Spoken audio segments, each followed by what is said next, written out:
आज तक के मुअज़्ज़िज़ नाज़रीन अस्सलाम वालेकुम। इससे पहले आप इस कहानी की 57 इक़्सा सुन चुके हैं और अब किस नंबर 58 है मुलाहिज़ा फरमाएं। मगर नरगिस ने उसकी सरगर्मियों पर कभी कोई एतराज़ नहीं किया था, बल्कि उसके साथ आने वाली औरतों की सेवा करती रही थी। अब ये बात भी समझ में आ गई थी कि एक हाउस कीपर घर के मालिक से इतनी बेतकल्लुफ़ क्यों हो गई थी। वो दोनों अगरचे रिश्ते अज़वाज में मुंसलिक नहीं हुए थे, मगर उनके ताल्लुकात मियाँ बीवी जैसे ही थे। रोशन बाबू और नरगिस का किरदार अगरचे किसी लिहाज से भी काबिल तारीफ नहीं था, लेकिन मुझे इससे कोई गर्ज नहीं होनी चाहिए थे। वो हमारे हमदर्द बन गए और हमारे लिए यही बात काफ़ी थी। रत्ना की बीमारी से वो जिस तरह परेशान हो रहे थे, उससे भी उनकी हमदर्दी का अंदाज़ा होता था। नरगिस दोपहर का खाना तैयार करने के लिए नीचे चली गई। 2 बजे खाना तैयार हो गया। रत्ना भी जाग गई। रोशन बाबू नहीं आया था। नरगिस खाना ऊपर वाले कमरे में ले आई। उसने पहले रत्ना को थोड़ा बहुत खाना खिलाकर दवाएं दी और फिर हम उस कमरे में बैठकर खाना खाने लगे। खाने के बाद रत्ना के सीने पर क्रीम की मालिश करने के लिए हमें कमरे से निकाल दिया गया। नरगिस जिस तरह रत्ना की खिदमत कर रही थी, उससे मैं काफ़ी मुतासिर हुआ था। नरगिस और कन्या कुमारी तो नीचे चली गई थी। मैं रत्ना के करीब बिस्तर पर लेट गया। कुछ देर तक मैं रत्ना से बातें करता रहा, फिर मुझ पर भी नींद का गलबा तारी होने लगा और मैं बातें करते करते नींद की आगोश में पहुंच गया। मेरी आंख खुली तो शाम होने वाली थी और उस वक्त बड़ी क़यामत खेज़ बारिश हो रही थी। मैं खिड़की के सामने खड़े होकर बाहर का मंजर देखने लगा। खिड़की बंद थी। बारिश बहुत धुआंधार थी, कुछ दिखाई नहीं दे रहा था। मैं कुछ देर तक खिड़की के सामने खड़ा रहा, फिर कमरे से निकलकर नीचे आ गया। उस वक्त 6 बजने वाले थे, मगर रोशन बाबू अभी तक वापस नहीं आया था। वो अपने दफ्तर ही में बैठा हुआ है। मेरे पूछने पर नरगिस ने बताया, मैंने फ़ोन किया था, बारिश रुकने के बाद ही आएगा। सड़कों पर जल थल हो रहा है। यहाँ ऐसा ही होता है, यहाँ तो 2-2 साल बारिश होती नहीं, और जब होती है तो इस तरह क़यामत ढा देती है। बारिश तो वाकई क़यामत खेज़ थी। लगता था जैसे बारिश ने तय कर लिया हो कि आज ही बरसेगी और फिर कभी नहीं बरसेगी। और मुझे तो लगता था कि ये बारिश रात भर रुकने का नाम नहीं लेगी और उसकी शिद्दत में भी कमी नहीं आएगी। मेरा ख्याल दुरुस्त निकला। बारिश रात भर होती रही। नरगिस और कन्या कुमारी भी नीचे आकर तमाम दरवाजे बंद करके ऊपर हमारे कमरे में आ गई थी। रात 11 बजे के करीब रोशन बाबू का फोन आ गया था कि अब वो घर नहीं आएगा, रात दफ्तर ही में गुजारेगा। मौसम एकदम ठंडा हो गया था। नरगिस चंद कंबल ले आई। रत्ना पर एक कंबल डाल दिया गया था कि सर्दी से तबीयत ना बिगड़ जाए। ये गनीमत था उस क़यामत खेज़ बारिश में बिजली बंद नहीं हुई थी। वैसे नरगिस ने एहतियातन 2 टार्चें अपने करीब रख ली थी। सुबह मेरी आंख जल्द खुल गई। बारिश का धुआंधार सिलसिला सुबह 6 बजे तक जारी रहा और फिर उसका जोर टूट गया। मजीद 1 घंटे बाद बारिश बंद हो चुकी थी। नरगिस ने बड़ी मुश्किल से 8 बजे के करीब बिस्तर छोड़ा। वो नीचे चली गई और हम सब के लिए चाय बनाकर ले आई। 9:30 बजे के करीब रोशन बाबू भी आ गया। वो बड़ी मुश्किल से यहाँ तक पहुँचा था और उसके बकौल बारिश ने शहर में तबाही मचा रखी थी। हम तो खैर वक्त के कैदी थे ही, लेकिन बाबू रोशन भी 2-3 दिन से बाहर नहीं निकला था। रत्ना की हालत काफ़ी बेहतर हो गई। उस रोज़ के बाद डॉक्टर जसवंत सिर्फ 1 मरतबा और आया था और उसने वही अद्वियात बाकायदगी से जारी रखने की हदायत की और रोशन बाबू को यह बताया कि वो एक मेडिकल कॉन्फ्रेंस में शिरकत के लिए दिल्ली जा रहा है। उसके बाद एक ज़ाती काम के सिलसिले में बरेली जाना होगा। इस तरह उसकी वापसी में कम अज़ कम 1 हफ्ता लग जाएगा और इसी दौरान अगर मरीज़ा की तबीयत ख़राब हो जाए तो उसे फौरी तौर पर हॉस्पिटल ले जाएं। बारिश अगरचे खत्म हो चुकी थी, मगर शहर की हालत अब भी बहुत उबतर थी और उसके साथ ही हमारी तलाश का सिलसिला भी जारी था। गुज़िश्ता रात एक पाकिस्तानी नौजवान को गिरफ्तार किया गया था, जो 3 दिन पहले अपने रिश्तेदारों से मिलने के लिए पाकिस्तान से यहाँ आया था। उसके साथ उसके घर के कुछ और लोगों को भी हिरासत में लेकर तशद्दुद का निशाना बनाया गया था। रोशन बाबू 3 रोज बाद घर से बाहर निकला था। उस वक्त दिन के 11 बज रहे थे। मैं और कन्या कुमारी रत्ना वाले कमरे में बैठे हुए थे। नरगिस नीचे काम में मसरूफ थी। हम तीनों आपस में बातें कर रहे थे कि नीचे टेलीफोन की घंटी की आवाज़ सुनाई दी। 3 मरतबा घंटी बजने के बाद ही नरगिस ने रिसीवर उठाया। मेरे ख्याल में वो रोशन बाबू की कॉल होगी। तकरीबन 5 मिनट बाद नरगिस कमरे में दाखिल हुई तो वो बुरी तरह बदहवास थी। उसकी कैफियत देखकर मैं उछल पड़ा। क्या हुआ, क्या बात है, मैंने पूछा। यहाँ रेड होने वाला है, उठो जल्दी करो, नरगिस ने चीख कर कहा। मैं उछलकर अपनी जगह से खड़ा हो गया। सबसे पहले मैंने लपक कर अपनी राइफल उठाई थी। दूसरी राइफल कन्या कुमारी ने संभाल ली। मेरा दिमाग चकरा कर रह गया। यहाँ छुपने की कोई जगह नहीं थी। कोठी का पिछवाड़ा भी ऐसा नहीं था कि हम दीवार फांद कर किसी तरफ निकल सकते। कोठी के पिछली तरफ दीवार के साथ उमूदी ढुलान थी, जिस पर उतरना मुमकिन नहीं था। मेरे साथ आओ, जल्दी करो, नरगिस ने चीख कर कहा। कहाँ, मैंने पूछा। नीचे तय खाने में, नरगिस ने जवाब दिया। रत्ना भी इस काबिल नहीं थी कि अपने पैरों से चल सकती थी। मैंने उसे कंधे पर लाद लिया और कन्या कुमारी बेड साइड टेबल पर रखी हुई उसकी दवाइयां उठाने लगी। नरगिस ने वो कंबल उठा दिए थे। हम कमरे से निकलकर तेजी से चलते हुए नीचे आ गए। नरगिस आगे थी और हम उसके पीछे। नरगिस किचन वाले दरवाजे में दाखिल हो गई। मैं पहली मरतबा इस तरफ आया था। आगे कुशादा रायदारी थी, जिसके दोनों तरफ दीवारों पर कैबिनेट बने हुए थे, जिनमें कीमती और खूबसूरत बर्तन आरास्ता थे। उस रायदारी से आगे बहुत कुशादा किचन था, बहुत मॉडर्न और जदीद तरीन। एक तरफ तकरीबन 6 इंच ऊंचा चबूतरा बना हुआ था जिस पर डीप फ्रीजर रखा हुआ था। चबूतरे के एक तरफ ढुलान सी बनी हुई थी। नरगिस ने फ्रीजर के साथ वाली दीवार पर लगे हुए स्विच बोर्ड का एक बटन दबा दिया। डीप फ्रीजर चबूतरे से फिसलता हुआ नीचे फर्श पर आ गया। डीप फ्रीजर के पीछे दीवार के निचले हिस्से पर भी एक स्विच बोर्ड लगा हुआ था। फ्रीजर का प्लग भी उस स्विच बोर्ड के एक सॉकेट में लगा हुआ था। नरगिस ने झुककर एक बटन दबा दिया। चबूतरे की एक ईंट के बराबर बाउंड्री तो अपनी जगह पर कायम रही, अलबत्ता उसका दरमियानी हिस्सा अपनी जगह से हरकत करता हुआ फर्श के अंदर गायब होने लगा। अंदर सीढ़ियां थी जिनमें रोशनी नजर आ रही थी। जल्दी से नीचे उतर जाओ, मैं तुम लोगों की बाकी चीजें लेकर आती हूँ, नरगिस कहती हुई वापस चली गई। उसने दोनों कंबल कन्या कुमारी के कंधे पर लाद दिए। मैं रत्ना को कंधे पर संभाले आहिस्ता आहिस्ता सीढ़ियां उतरने लगा। कन्या कुमारी मेरे पीछे आ रही थी। नीचे कुशादा तय खाना था जिसमें कमरे बने हुए थे। एक कमरे का दरवाजा खुला देखकर मैं अंदर घुस गया। ये कमरा बेडरूम की तरह आरास्ता था। मैंने रत्ना को बिस्तर पर लिटा दिया और कन्या कुमारी को वहीं रुकने का इशारा करते हुए सीढ़ियों की तरफ लपका। नरगिस नीचे वाले कमरे से कन्या कुमारी के कपड़े लेकर निकल रही थी। मैं ऊपर दौड़ गया। मैंने रोशन बाबू के कपड़े पहने हुए थे और रत्ना ने नरगिस के। हमारे पुराने कपड़े और जूते ऊपर ही पड़े थे। मैं कमरे में घुसकर वो सब कुछ समेटने लगा और बाहर निकलने से पहले तनकीदी नजरों से कमरे का जायजा लिया। कोई मामूली सी चीज भी हमारा राज फाश कर सकती थी।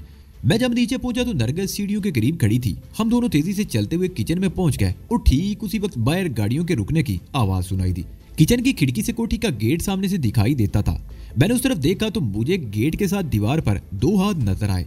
बाहर से कोई आदमी दीवार पर चढ़ रहा था। उससे जरा फासले पर 2 हाथ और नजर आए और अगले ही लम्हे 2 आदमी दीवार पर चढ़ गए। मेरे दिल की धड़कन खतरनाक हद तक तेज हो गई। वो ब्लैक कैट्स कमांडो थे। नरगिस ने कन्या कुमारी के कपड़े तय खाने की सीढ़ियों पर फेंक दिए। जल्दी करो, वो लोग अंदर घुस रहे हैं, उसने गुटी गुटी सी आवाज में कहा। मैं खला में घुस गया और तेजी से सीढ़ियां उतरता चला गया। नीचे आखिरी सीढ़ी पर कदम रखते हुए मैंने ऊपर देखा। खला का फर्श सिरकता हुआ अपनी जगह पर आ रहा था। मैंने हाथ में उठाई हुई चीजें नीचे फेंक दी और सीढ़ियों पर चढ़ता हुआ आखिरी सीढ़ी पर बैठ गया। चंद सेकंड बाद ही ऊपर दौड़ते हुए कदमों की दबी दबी सी आवाजें सुनाई देने लगी और फिर नरगिस की चीख भी सुनाई दी।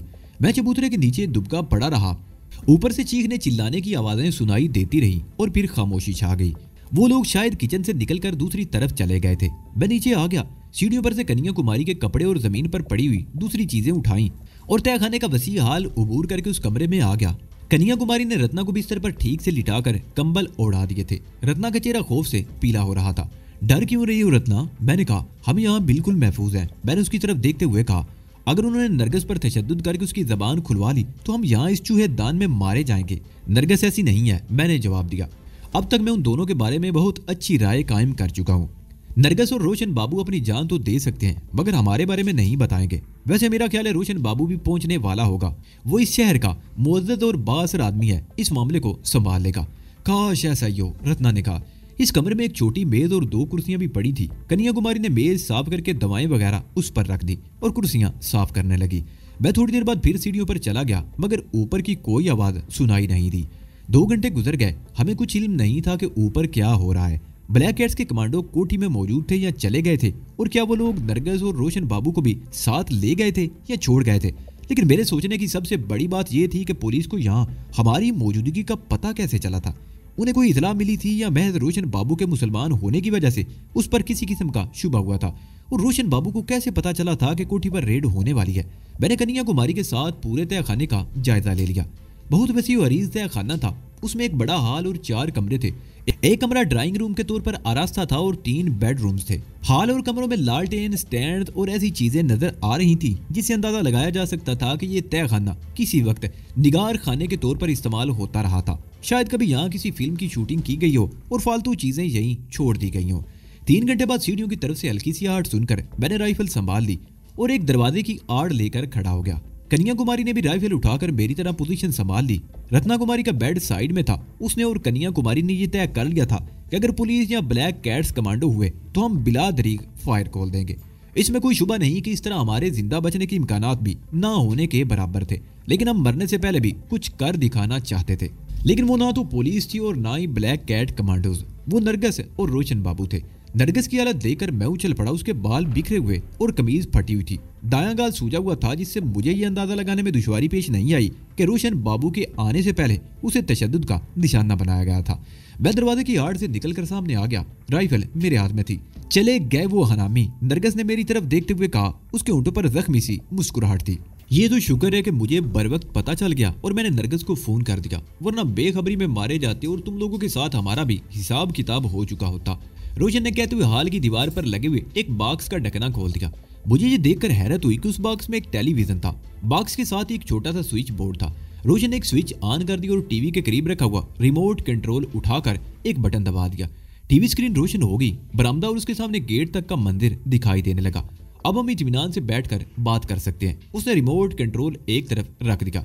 हो सकता है वो दोबारा किसी वक्त यहाँ आ जाए, मगर हमें फौरन पता चल जाएगा। मैं हैरत से कभी टीवी स्क्रीन और कभी रोशन बाबू को देख रहा था। मुझे याद आ गया कि ऐसे ही सारे इंतजामात माउंट आबू में पंडित बैरू ने भी अपनी कोठी में कर रखे थे। हम लोग रत्ना वाले कमरे में आ गए। यहाँ भी खुले दरवाजे से टीवी स्क्रीन पर निगाह रखी जा सकती थी। मुझे अफसोस है रत्ना देवी, रोशन बाबू उसकी तरफ देखते हुए बोला। तुम्हें तो ज्यादा ही आराम की जरूरत थी, लेकिन यहाँ अचानक ये उस्ताद आन पड़ी जिसकी वजह से तुम्हें भी तकलीफ हुई। तकलीफ कैसी? रत्ना बोली। अगर तुम बर वक्त बीबी को फोन ना कर देते तो यहाँ की सूरत हाल कुछ और होती। लेकिन रोशन बाबू, मैंने कहा, तुम तो ऑफिस में थे, तुम्हें कैसे पता चला कि यहाँ रेड होने वाला है? बात दरअसल ये है नाजी, रोशन बाबू नजरें चुराते हुए बोला। मेरे बाबा का बिजनेस तो बहुत साफ सुथरा था, लेकिन जब से मैंने कारोबार संभाला तो ना तजर्बाकारी की वजह से पे दर पे नुकसान होने लगा। दोस्तों के मशवरे पर मैंने बिजनेस तब्दील कर दिया। जो नया बिजनेस शुरू किया उसमें पुलिस का ताउन जरूरी था। मेरा कारोबार अगरचे जराइम के जमरे में आता है, लेकिन पुलिस से ताल्लुकात हो तो फिर पकड़ दकड़ का मसला नहीं रहता। सिर्फ ताल्लुकात ही नहीं, उन्हें हिस्सा भी देना पड़ता है। वो चंद लम्हों को खामोश हुआ, फिर बात जारी रखते हुए बोला। इस तरह पुलिस में ऊपर की सतह पर कुछ ताल्लुकात हैं जो आज काम आ गए। एक एसीपी ने मुझे फोन पर इतला दी थी कि ब्लैक कैट्स की एक पार्टी 1 घंटे के अंदर अंदर मेरी कोठी पर रेड करने वाली है। मैंने फौरन बीबी को फोन कर दिया। वो एक बार फिर खामोश हो गया। उसकी नजरें सामने टीवी स्क्रीन पर मरकूज थी। फिर मेरी तरफ देखते हुए बोला, एसीपी का ख्याल था कि ये रेड मेरे बिजनेस के सिलसिले में हो रहा है, लेकिन ब्लैक कैट्स के नाम से मैं चौंका था। मेरा ख्याल था कि ब्लैक कैट्स को किसी तरह यहाँ तुम लोगों की मौजूदगी का शुबा हो गया है, इसलिए मैंने बीबी को फोन कर दिया था और खुद भी अपने दफ्तर से रवाना हो गया था। मगर मुझे यहाँ आने में कुछ देर हो गई। कमांडोज मुझसे पहले यहाँ पहुंच चुके थे। उन्होंने बीबी के साथ कुछ ज्यादती भी की, जिसका मुझे अफसोस है। मैं बर वक्त पहुंच गया, वरना हो सकता है वो तशद्दुद करके बीबी से कुछ पूछने में कामयाब हो जाते। नामुमकिन, नरगिस ने मुस्कुराते हुए जवाब दिया। तुम भूल गए शायद, एक मरतबा पहले भी ऐसा हो चुका है। पुलिस ने तुम्हारी तलाश में छापा मारा था और तुम रोपोश हो गए। तुम्हारे बारे में मुझसे पूछने के लिए पुलिस ने क्या क्या जतन नहीं किए थे, लेकिन वो मेरी जबान नहीं खुलवा सके थे। आज मैं कैसे जबान खोल देती? हाँ, ये बात तो है। रोशन बाबू मुस्कुरा दिया। रोशन बाबू और नरगिस की बातों ने मेरे लिए सोच की और बहुत सी राहें खोल दी थी। शुरू में जब हम यहाँ आए थे तो रत्ना ने कोठी देखकर एक बात कही थी कि इतनी शानदार कोठी या तो किसी स्मगलर की हो सकती है या किसी ऐसे आदमी की जिसकी आमदनी नाजायज और बेहिसाब हो। उस वक्त मैंने रत्ना की बात टाल दी थी, लेकिन अब रोशन बाबू खुद ही खुल रहा था कि वो किसी गैर कानूनी कारोबार से वाबस्ता है। वो अभी उसने अपने उस बिजनेस की वजाहत नहीं की थी, लेकिन मुझे यकीन था कि 2-4 दिन में इस सिलसिले में भी खुलकर बात हो जाएगी। वो दोनों तकरीबन 1 घंटे तक तय खाने में रहे, फिर ऊपर चले गए। नरगिस ने बता दिया था कि कमांडो ने अच्छी खासी तोड़ फोड़ की थी, हर चीज बिखरी हुई थी, उसे बहुत कुछ समेटना था। मैंने और कन्या कुमारी ने उसके काम में मदद की पेशकश की थी, मगर रोशन बाबू ने मना कर दिया। हो सकता है वो लोग दोबारा रेड करें तो तुम लोगों को तय खाने में आने का मौका भी ना मिल सके, रोशन बाबू ने कहा। इसलिए एहतियातन तुम लोग 2-4 दिन नीचे ही रहो तो बेहतर है। रत्ना जैसी ठीक होगी मैं तुम लोगों को पहाड़ी वाले बंगले पर भेज दूंगा, वहां कोई खतरा नहीं होगा। 1 मिनट, मुझे अचानक ही एक बात याद आ गई। डॉक्टर जसवंत रत्ना का इलाज कर रहा था। कहीं ऐसा तो नहीं कि उसे कोई शुबा हो गया हो और उसने बाहर जाने से पहले पुलिस को इतला दे दी हो? नहीं, डॉक्टर जसवंत ऐसा नहीं कर सकता, रोशन बाबू ने कहा। अगर उसने कोई इतला दी होती तो ब्लैक कैट्स हमसे ये जरूर पूछते कि वो औरत कहाँ है जिसका इलाज हो रहा था। उन्होंने ऐसी कोई बात नहीं की, अलबत्ता मजबूरी तौर पर तुम तीनों के बारे में पूछते रहे। उन्होंने 2 घंटों तक तलाशी ली, उन्हें कोई ऐसी चीज नहीं मिली जिससे उनकी शुबात को तकवीयत मिलती। और इत्तफाक कह लो कि 3 दिन पहले मैंने कार की नंबर प्लेट उतार कर जमीन में दफन कर दी थी। और ये बात तुम भी जानते हो, रोशन बाबू ने कहा। उन्होंने उस कार के बारे में भी पूछा और मैंने बता दिया कि मेरी अपनी कार है जो बहुत दिनों से खराब खड़ी है। वो चंद लम्हों को खामोश हुआ, फिर बोला, एसीपी ने फोन पर मुझे इतला दी थी, वो भी उस छापामार पार्टी के साथ था। कुछ उसकी वजह से बहुत जल्दी गुलू खलासी हो गई, वरना ब्लैक कैट्स कमांडो आसानी से किसी का पीछा नहीं छोड़ते। लेकिन मैं ये बात भी जानता हूँ कि ये बिच्छू की तरह पलट कर भी हमला करते हैं। उसके लिए तुम लोगों को 2-3 दिन तक जेरे जमीन रहना होगा। और हाँ, वो रिमोट कंट्रोल मेरे हवाले करते हुए बोला, अब अगर कोई गेट फांद कर बंगले में दाखिल हुआ तो इसमें फिप फिप की आवाज सुनाई देगी। ये सफेद बटन दबा देना और फिर मुख्तलिफ बटनों से तुम्हें सब कुछ नजर आना शुरू हो जाएगा। वो मुझे रिमोट कंट्रोल के बारे में समझाता रहा। हर बटन का ताल्लुक कोठी के मुख्तलिफ हिस्सों से इस तरह खुफिया कैमरे लगे हुए थे कि कोई अजनबी कोशिश के बावजूद उन्हें तलाश भी नहीं कर सकता था। रोशन बाबू ने मुझे अंदर से तय खाने के रास्ते का मैकेनिज्म भी समझा दिया, लेकिन यह भी कह दिया था कि मैं अपने तौर पर वो रास्ता खोलने की कोशिश ना करूं। उनके जाने के बाद मैं रिमोट कंट्रोल के मुख्तलिफ बटन दबाकर कोठी के मुख्तलिफ हिस्सों को देखता रहा। फिर उसे बरामदे वाले कैमरे पर सेट कर दिया और कन्या कुमारी के करीब कुर्सी पर बैठ गया। तय खाने में यह अंदाजा लगाना दुश्वार था कि बाहर दिन का वक्त था या रात हो चुकी थी। दोपहर का खाना फिर रात का खाना भी हमें तय खाने में लाकर दिया गया। रोशन बाबू ने ठीक ही कहा था कि ब्लैक कैट्स ने कोठी पर दोबारा हल्ला बोल दिया। रोशन बाबू ने ठीक ही कहा था, ब्लैक कैट्स ने कोठी पर दोबारा हल्ला बोल दिया था। मैं उस वक्त सो रहा था। फिप फिप की आवाज सुनकर मेरी आंख खुल गई। उस वक्त रात के 2:30 बज रहे थे। मैं उठकर हाल में आ गया और रिमोट कंट्रोल का बटन दबा दिया। मेरी नजरें सामने टीवी स्क्रीन पर मौजूद थी। वो तादाद में 6 थे जो गेट और उसके साथ की दीवार फांद कर अंदर दाखिल हो रहे थे। वो ब्लैक कैट कमांडोज थे। उन सब के पास सब मशीन गन्ने थी। फिर 2 आदमी और कूद कर अंदर आए। इस तरह उनकी तादाद 8 हो गई। 2 कमांडो दाएं बाएं हो गए और 4 बरामदे में आ गए। 3 ने दरवाजे के सामने पोजीशन संभाल ली और चौथा दरवाजा धड़धड़ाने लगा। लगता था जैसे वो दरवाजा तोड़ देगा। 2 मिनट बाद रोशन बाबू ने दरवाजा खोला। वो 4 कमांडोज उसे धकेलते हुए अंदर दाखिल हो गए। मैंने रिमोट कंट्रोल का दूसरा बटन दबा दिया और उस टीवी स्क्रीन पर हाल का मंदिर दिखाई दे रहा था। 2 कमांडो अंदर घुस आए थे। इसी दौरान नरगिस भी अपने कमरे से बाहर आ गई। एक कमांडो ने रोशन बाबू को अपनी राइफल की जद पर ले रखा और बाकी पूरी कोठी में फैल गए। मैं रिमोट कंट्रोल के जरिए मंदिर बदल बदल कर उन्हें देखता रहा। वो लोग एक एक कमरे की तलाशी लेते रहे, पलंगों के नीचे, पर्दों के पीछे और हर उस जगह की तलाशी ले रहे थे जहां किसी बिल्ली के बच्चे के छुपने का भी इम्कान हो सकता था। मगर उन्हें मायूसी के सिवा मिला कुछ नहीं। वो तकरीबन 1 घंटे तक कोठी में रहे।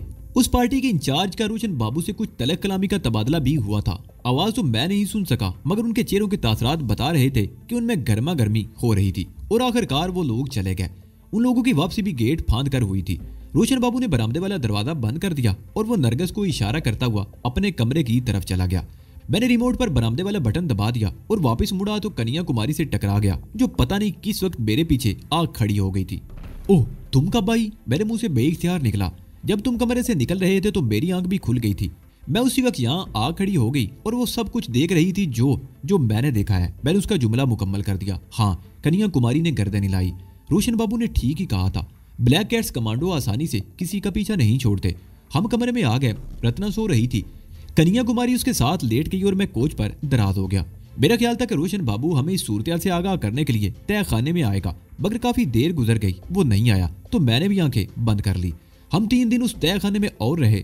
रत्ना अब काफी बेहतर हो चुकी थी, मगर अद्वियात का इस्तेमाल जारी था। और फिर उस रात 2 बजे के करीब रोशन बाबू तय खाने में आ गया। उसने हमें सोते से जगा दिया था। क्या बात है रोशन बाबू, खैरियत? मैंने दरियाफ्त किया। तुम लोग जल्दी से तैयार हो जाओ, यहाँ से जाने का बंदोबस्त हो गया है, रोशन बाबू ने कहा। कहाँ? मैंने सवारियां निगाहों से उसकी तरफ देखा। पहाड़ी वाले बंगले पर, उसने कहा। हम चंद मिनट में तैयार होकर तय खाने से बाहर आ गए। वहां नरगिस के साथ एक जवान औरत और एक जवान आदमी भी खड़ा था। उस शख्स की उम्र 30-32 साल रही होगी। ग्रे सूट में बहुत स्मार्ट लग रहा था। औरत भी खासी हसीन थी और उसकी उम्र भी 30 साल से ज्यादा नहीं थी। यह मेरा दोस्त assistant commissioner of police Satesh Kohli और ये इसकी दोस्त सुशील, रोशन बाबू ने तारुफ कराया। मैं इस तारुफ पर कांप कर रह गया और ये सोचे बगैर ना रह सका कि रोशन बाबू हमारे खिलाफ कोई जाल तो नहीं बुन रहा। सतेश मेरा बहुत गहरा दोस्त भी है और बिजनेस पार्टनर भी, रोशन बाबू ने बात जारी रखते हुए कहा। ब्लैक कैट्स को शुबा हो गया है कि मैंने ही तुम लोगों को पनाह दे रखी है। उन्हें यह भी शुबा है कि मेरी कोठी के नीचे कोई तय खाना है जहां मैंने तुम लोगों को छुपाया हुआ है। सतेश की इतला के मुताबिक वो 1 आध दिन में कोठी पर छापा मारने वाले हैं और इस मर्तबा वो तय खाने पर तवज्जो देंगे। इसलिए मैंने सतेश मेहता को इतमाद में लेकर सब कुछ बता दिया है। ये अपनी पुलिस की जीप लेकर आया है और तुम दोनों को मेरे पहाड़ी वाले बंगले पर पहुंचा देगा। सुशील भी तुम लोगों के साथ जाएगी। तुम लोग इत्मीनान से वहां रहना। मैं और नरगिस भी 1-2 दिन में आ जाएंगे। मैं चलने में खामोशी से उनकी तरफ देखता रहा, फिर रत्ना को इशारा किया। हम लोग बाहर आ गए।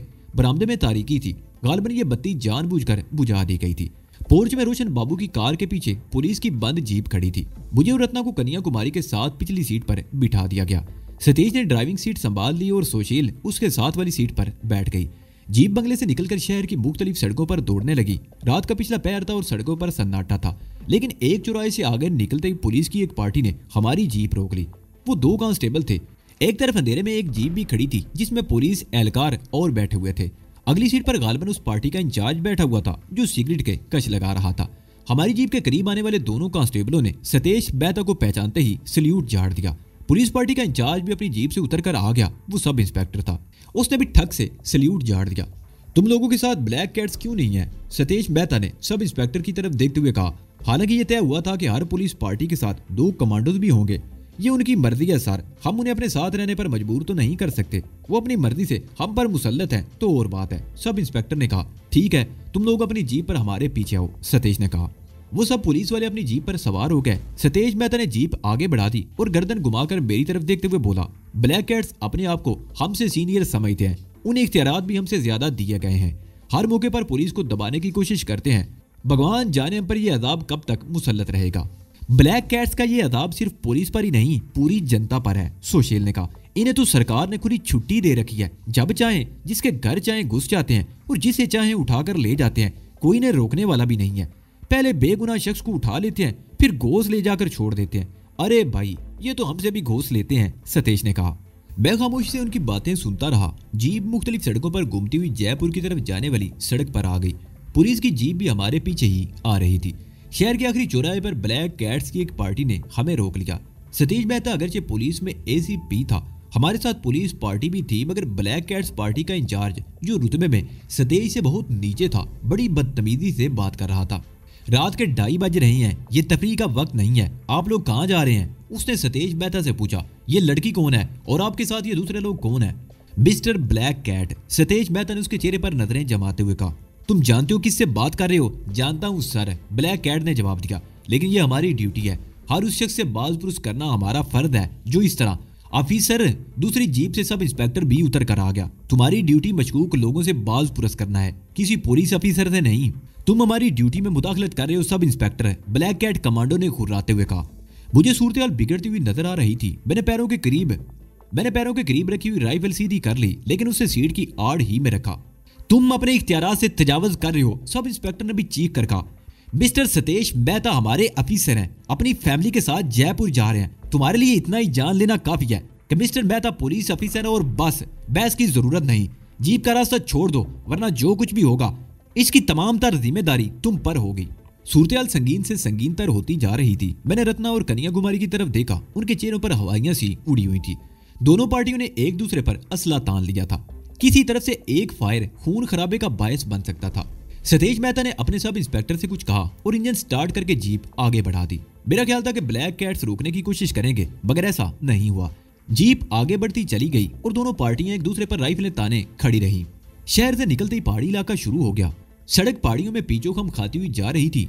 तकरीबन 1 घंटे तक उस सड़क पर सफर करने के बाद जीप एक और तंग सी सड़क पर मुड़ गई। उस तरफ पहाड़ियां ज्यादा बड़ी नहीं थी, हर 200-300 गज के फासले पर कोई बंगला नजर आ रहा था। ये सरसब्ज इलाका था, पहाड़ियों में एक छोटी सी झील थी और उस झील की वजह ही से दौलतमंदों ने इतराफ की पहाड़ियों पर बंगले बना रखे थे। झील के किनारे पर 2-3 रेस्टोरेंट भी थे, लेकिन ये रात का आखिरी पहर था और रेस्टोरेंट बंद थे। बंगलों के भी सिर्फ गेट के बाहर बरामदों की बत्तियां जली हुई नजर आ रही थी, इसके अलावा सन्नाटा था। मजीद आधा घंटा सफर करने के बाद जीप एक और रास्ते पर मुड़ गई। ये रास्ता बदतरीन बुलंदी की तरफ चला गया था, जिसके इख्तिताम पर रोशन बाबू का बंगला था। बंगले के सामने चट्टान काट कर एक छोटा सा हमवार मैदान सा बना दिया गया था। सतीश मेहता गेट के सामने जीप रोक ली और हारन बजाने लगा। गेट 3-4 मिनट बाद खुला। लंबे तिरंगे चौकीदार के कंधे पर राइफल लटकी हुई थी। गेट खोलने से पहले छोटी सी खिड़की से उसने तस्दीक कर ली थी कि जीप पर कौन है। बंगला डबल स्टोरी और बहुत शानदार था। कई कमरे थे और सब के सब कीमती सामान और फर्नीचर से आराज था। पोर्च में एक स्टेशन वैगन भी खड़ी थी। रात गुजारने के लिए जगह जहां मिलती है, सो जाओ, बाकी बातें सुबह होगी, सतीश मेहता ने हमारी तरफ देखते हुए कहा और सुशील के साथ एक कमरे में घुस गया। मैं सुबह 8 बजे के करीब कन्याकुमारी और रत्ना को सोता छोड़कर कमरे से निकल आया। सतीश मेहता और सुशील भी अभी तक सो रहे थे। मैं बरामदे में आ गया। चौकीदार इस वक्त लान में था, मुझे देखते ही करीब आ गया। चाय पियेंगे महाराज, बनाकर लाऊं? उसने पूछा। हाँ, अगर चाय पिला दो तो बड़ी अच्छी बात होगी, मैंने कहा। मैं टहलते हुए बंगले के करीब आ गया और दूसरी तरफ का मंदिर देखकर मुझे सीने में सांस रुकता हुआ महसूस होने लगा।